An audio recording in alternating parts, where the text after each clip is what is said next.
Hello दोस्तों, एक बार फिर से मैं गणेश सुतार आप सभी का गणेश क्लासेस में हार्दिक स्वागत करता हूं, अभिनंदन करता हूं। आप सभी साथियों का काफी लंबे समय से सवाल आ रहा था कि सर शिक्षण विद्या कहाँ से पढ़े, शिक्षण विधियों के बारे में हमें बताइए। तो आज का जो हमारी पहली क्लास रहेगी वो शिक्षण विधियों के बारे में रहेगी। वास्तव में साथियों मैं आपको यहाँ से पढ़ाऊंगा नहीं, बल्कि आपको समझाऊंगा, आपको सिखाऊंगा कि कैसे सेल्फ स्टडी की जाती है। मैं आपको सजेस्ट करूंगा कि अगर आप किसी भी सब्जेक्ट को, चाहे किसी टीचर से पढ़ रहे हो, लेकिन उसकी बुक भी आपके पास अवश्य होनी चाहिए, क्योंकि बुक से बहुत सारी हमें चीजें मिलती है और जो क्वेश्चंस की लैंग्वेज के अनुसार जो हमें चीजें याद होती है वो बुक से ही होती है। तो मैं आपको बिल्कुल आज हिंदी के भाषा की शिक्षण विद्या में आपको क्लास स्टार्ट कर रहा हूँ। देखिए, शिक्षण विद्या जैसे आप लेवल 1 और लेवल 2 दोनों में ही है। शिक्षण विद्या चाहे हिंदी की हो, इंग्लिश की हो, गणित की हो, या फिर विज्ञान की हो, किसी भी सब्जेक्ट की हो, शिक्षण विद्या अगर एक सब्जेक्ट की अगर आपने कंप्लीट कर ली तो लगभग सारी सब्जेक्ट की शिक्षण विद्या आपकी कंप्लीट हो जाएगी। जो टीचिंग मेथड्स, रीति विज्ञान से रिलेटेड जो सिलेबस है वो आपका कंप्लीट हो जाएगा। मेरे कहने का मतलब ऐसे है जैसे हिंदी में, ठीक है ना, हिंदी की अगर शिक्षण विद्या आपने कंप्लीट कर ली, उन्हें अच्छे से समझ लिया, तो हिंदी की जो शिक्षण विद्या की जो पार्ट्स है, सिलेबस के टॉपिक्स है, वो लगभग सारी आपके जो भी सब्जेक्ट है उसके शिक्षण विद्या, उसके रीति विज्ञान में वो पार्ट्स आपको अवश्य मिल जाएगा। तो आज हम बात करेंगे शिक्षण विधियों के बारे में। देखिए साथियों, इस प्लेटफॉर्म से मैं आपको वाकई में इस चीजें सिखाऊंगा कैसे सेल्फ स्टडी की जाती है, स्मार्ट स्टडी क्या होती है।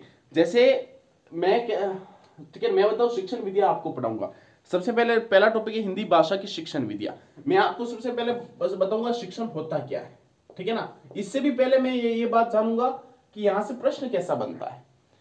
स्मार्ट स्टडी कहते हैं किसे, किसी टॉपिक से कैसा प्रश्न बन रहा है, इस बात को समझ लेना ही स्मार्ट स्टडी कहलाती है। मुझे पूरी कहानी याद नहीं रखनी, मुझे उतनी बातें याद रखनी है जो एग्जाम में पूछी जाती है। पूरे पेज या 2 पेज का जो ग्रंथ है उसे मुझे याद नहीं रखना, मुझे वो 4-5 लाइनें मुझे पकड़नी है, उन्हें मुझे याद करना जो एग्जाम में पूछी जाती है। जैसे हिंदी भाषा की शिक्षण विधि हम जब पढ़ेंगे तो वहां से किस प्रकार के प्रश्न बनते हैं। देखिए, वहां से एक तो हम शिक्षण को समझेंगे, ठीक है ना, हालांकि शिक्षण से प्रश्न नहीं बनता है। फिर शिक्षण प्रक्रिया से कई बार प्रश्न बन जाता है कि ये कौन सी प्रक्रिया है, द्विमुखी या त्रिमुखी। भारतीय दृष्टिकोण के अनुसार द्विमुखी प्रक्रिया और पाश्चात्य आधुनिक दृष्टिकोण से त्रिमुखी है। उसमें 2 विचारक आ जाते हैं, जॉन डीवी और ब्लूम, ठीक है ना। तो इसे हम समझेंगे, लेकिन मैं आपको बता रहा हूं प्रश्न क्या क्या से बनता है। शिक्षण प्रक्रिया से कई बार प्रश्न बन जाता है, यहां तो हम समझेंगे सामान्य शिक्षण है क्या। फिर बनता है कई बार प्रश्न शिक्षण सूत्र से। शिक्षण सूत्र क्या होता है वो मैं आपको समझाऊंगा। फिर मेनली हम आ जाते हैं शिक्षण विधि पर, शिक्षण विधियों पर। किस पे आ जाते हैं? शिक्षण विधियों पर। जैसे प्रायोजन विधि, समस्या समाधान विधि, किंडरगार्टन विधि, ये सारी विधियां। अब विधियों से कैसे सबसे ज्यादा मोस्टली प्रश्न बनता है? शिक्षण विधियों से, ठीक है ना। जैसे पढ़ाने के कुछ तरीके होते हैं, शिक्षण विधियां होती है। जैसे मैंने एक विधि के बात कर ली, प्रायोजन विधि। कौन सी विधि? प्रायोजन विधि। अब इस प्रायोजन विधि से कौन कौन से प्रश्न बनते हैं? एक तो इसका जनक कौन है, मुझे पता है जनक इसका किलपैट्रिक है। समझा रहा हूं मैं आपको स्मार्ट स्टडी किसे कहते हैं। प्रायोजन विधि के बारे में पूरे 2-3 पेज का मुझे ग्रंथ याद नहीं रखना है, मुझे सिर्फ याद रखना है इसका जनक कौन है, ठीक है। इसके अलावा इसके पद या सोपान क्या है, ठीक है ना, जो क्रम वाइज, सीरियल वाइज जो भी सोपान है उसे मुझे याद करना है, और इसके गुण क्या और दोष क्या है। इन सबसे प्राथमिकता मेरी रहेगी इसके जनक पे, क्योंकि जनक का ही 100% मैक्सिमम क्वेश्चन जनक का ही पूछ लिया जाता है। उसके बाद जो बढ़िया क्वेश्चन बनता है वो पद या सोपान। सारी शिक्षण विधियों के बारे में बात कर रहा हूं, मैंने सिर्फ उदाहरण दिया प्रायोजन विधि का। फिर इसके पद या सोपान पूछ लिया जाता है, फिर इसके गुण या दोष इनमें से पूछ लिया जाता है। तो इस प्रकार से हमें समझना पड़ेगा कि शिक्षण विधियों से आखिरकार प्रश्न बनता तो बनता कैसा है, इस चीज को हमें समझना है। चलिए आज हम शिक्षण विद्या स्टार्ट करते हैं। पहला हमारा टॉपिक है हिंदी भाषा की शिक्षण विद्या, ठीक है ना। बिल्कुल हम समझेंगे। आपको मैंने बता दिया कि प्रश्न कैसा बनता है, स्मार्ट स्टडी इसे कहते हैं। प्रश्न कैसा बनता है इस बात को समझ लेना ही स्मार्ट स्टडी है। हिंदी भाषा शिक्षण विद्या से प्रश्न बनता है। जैसे कोई शिक्षण विधि, मैंने आपको बताया बहुत सारी शिक्षण विधियां हम पढ़ेंगे। जैसे प्रायोजन विधि, इसका जनक कौन है, इसके सोपान क्या, इसके गुण क्या, इसके दोष क्या। ये 4 बातें मुझे प्रायोजन किसी भी विधि को मैं पढ़ूंगा तो उससे समझ ये 4 बातें मुझे ध्यान में रखनी, यहीं से, क्योंकि यहीं से प्रश्न बनता है। यही है स्मार्ट स्टडी। टॉपिक को पढ़ने से पहले ही समझ लेना है कि वहां से कैसा प्रश्न बनेगा। फिर हम ये अगर बात हम समझ गए तो हमें पता चल जाएगा इसमें से हमें कौन कौन सी बातें ही याद रखनी है, ठीक है। अब हमारा टॉपिक है हिंदी भाषा की शिक्षण विद्या। कौन सा टॉपिक है? पहला ही हिंदी भाषा की शिक्षण विद्या।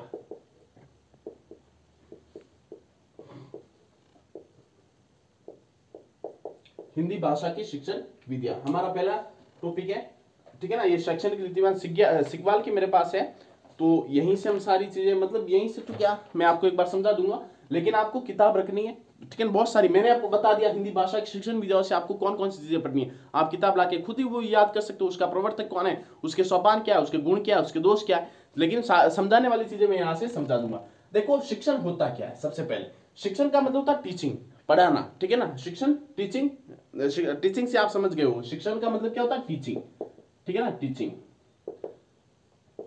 ठीक है। विद्या तरीका कि आप जैसे पहले जो टीचर होता था क्लास में जाता, बच्चों से बुक खोलवाता और उनसे रीड करवाता, ठीक है ना, ये क्या है, एक विधि है। लेकिन धीरे धीरे समय के साथ इन विधियों में अंतर आने लगा, खेल विधि, बहुत सारी विधियां आने लगी जिसमें बालक खुद क्या है, एक्टिवेट रहता है, गतिशील रहता है, वो खुद गतिविधि करता है। तो ये क्या है, विधिया, ये तरीका, टीचर के पढ़ाने का क्या है, तरीका।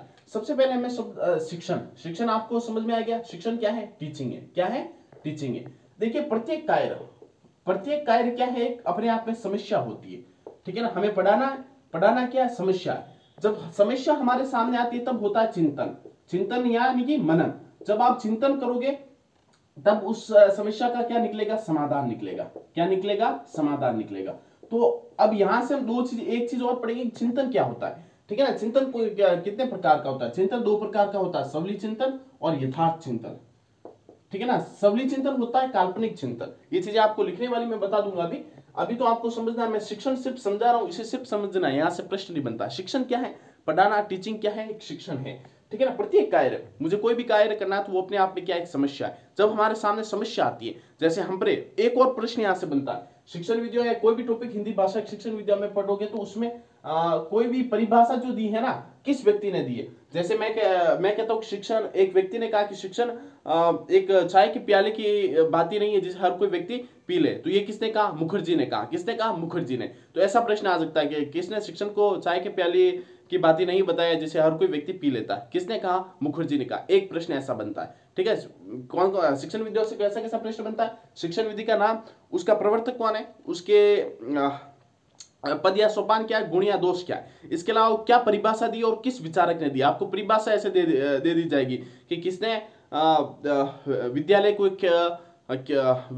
एक खेल के मैदान की बात बताया, तो फ्रॉबेल ने बताया। ऐसे कोई विचार आपको देके उसका प्रवर्तक पूछ लेता है कि ये विचार किसने दिया, ऐसा प्रश्न यहां से बनता है। तो शिक्षण आपके समझ में आ गया, ठीक है ना। शिक्षण क्या है ये समझ में आ गया।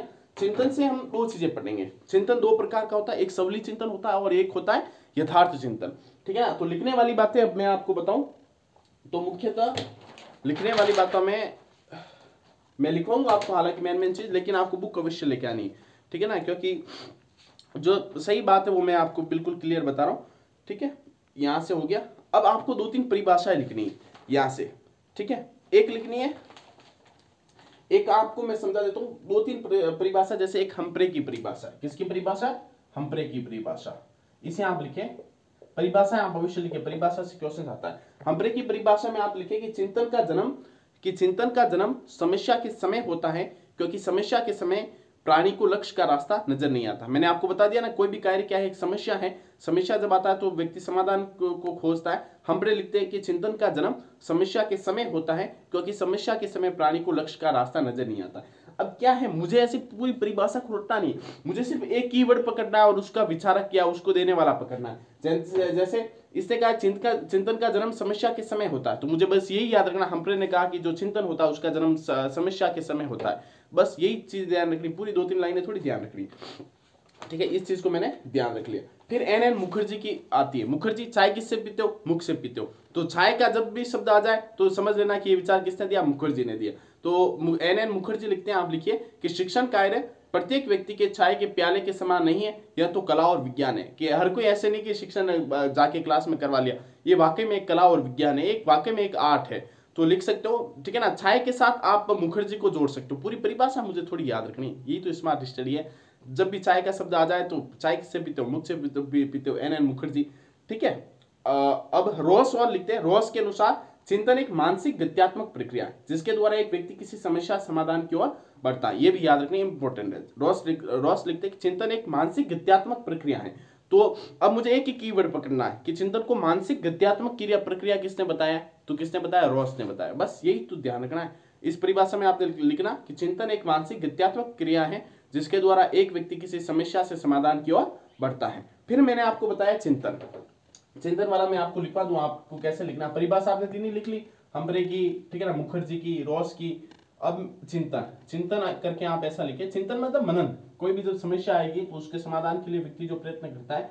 चिंतन दो प्रकार का होता है, सवली चिंतन और यथार्थ चिंतन। कौन कौन सा? सवली चिंतन और यथार्थ चिंतन। बिल्कुल मैं आपको समझा दूंगा चीजें कैसे पढ़ी जाती है, आपको पढ़ना, आपको खुद को ये चिंतन। और इस बार नहीं हुआ तो कोई बात नहीं, कई बार मैसेज करते हैं साथी सर मेरा 1 नंबर से रह गया, तो कोई बात नहीं, कहा भी जाता है कि तू नहीं तो कोई और सही, कोई और नहीं तो कोई और सही, बहुत लंबी है जमीन, इस दुनिया में मिलेंगे लाख हसीन, इस जमाने में सनम तू अकेली तो नहीं। तो कोई ये रीत है, चली गई तो कोई बात नहीं, वापस आएगी।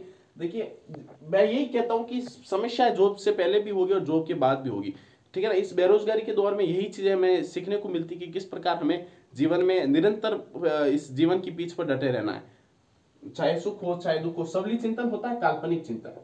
कैसा चिंतन होता है? काल्पनिक चिंतन, सिर्फ कल्पनाएं करता है व्यक्ति, ठीक है ना। काल्पनिक चिंतन, इसका कोई परिणाम नहीं होता, परिणाम नहीं निकलता, परिणाम शून्य होता है इसका, सवली चिंतन का नाम से पता चल रहा है। यथार्थ चिंतन ये 3 प्रकार का होता है। एक होता है अभिसारी चिंतन। कैसा होता है? अभिसारी चिंतन। क्या होता है मैं आपको बताऊंगा। दूसरा होता है इसका, एक हो गया अभिसारी, दूसरा होता है इसका अपसारी चिंतन, तीसरा होता है आलोचनात्मक चिंतन, ठीक है। सवली चिंतन आपको समझ में आ गया। काल्पनिक चिंतन है, इसका कोई परिणाम नहीं निकलता है, ठीक है ना। यथार्थ चिंतन 3 प्रकार का, अभिसारी, अपसारी और आलोचनात्मक। अभिसारी चिंतन को हम कहते हैं मूर्त चिंतन। अब आपके समझ में आया होगा, मूर्त मतलब, अभिसारी चिंतन मतलब जो चीज हमारे सामने है उसके बारे में सोचना ही क्या अभिसारी चिंतन। और ये होता बुद्धि, जो इंटेलिजेंट स्टूडेंट्स होता है बालक में ये सारी होती। अपसारी चिंतन एक सृजनात्मक बालक की विशेषता है। ये अमूर्त चिंतन है कि ये चीज हुई तो हुई कैसे, उसके किसी चीज के होने के पीछे के कारण को जानना कौन सा चिंतन कहलाता है? अमूर्त चिंतन कहलाता है। और आलोचनात्मक चिंतन मतलब वो आप समझ गए कि किसी बात को विश्लेषण करते हुए उसका आलोचनात्मक ढंग से उसका विश्लेषण करना, आलोचनात्मक चिंतन। अपसारी चिंतन किसी चीज के होने के पीछे का कारण क्या है, इस चीज को, अमूर्त चिंतन। और ये सृजनात्मक बालक की विशेषता होती है। अभिसारी चिंतन एक मूर्त चिंतन, ये चीज है तो उसके बारे में जानना, ठीक है ना। मूर्त चिंतन आपके सामने जो चीज है उसके बारे में जानना, क्या कौन सा चिंतन कहलाता है? मूर्त चिंतन, मूर्त चिंतन कहलाता है। तो आज हमने ये सारी चीजें पढ़ी। अब अगली क्लास में हम पढ़ेंगे शिक्षण सूत्र, शिक्षण प्रक्रिया। कैसी प्रक्रिया है? द्विमुखी प्रक्रिया है, त्रिमुखी। जैसे मैं हूं, कोई व्यक्ति, मैं या कोई व्यक्ति, लोग, कोई व्यक्ति किसी व्यक्ति को पढ़ाएगा तो 2 लोगों के बीच की गिरा, ये भारतीय दृष्टिकोण है। इसे पाश्चात्य आधुनिक दृष्टि में त्रिमुखी प्रक्रिया बताया।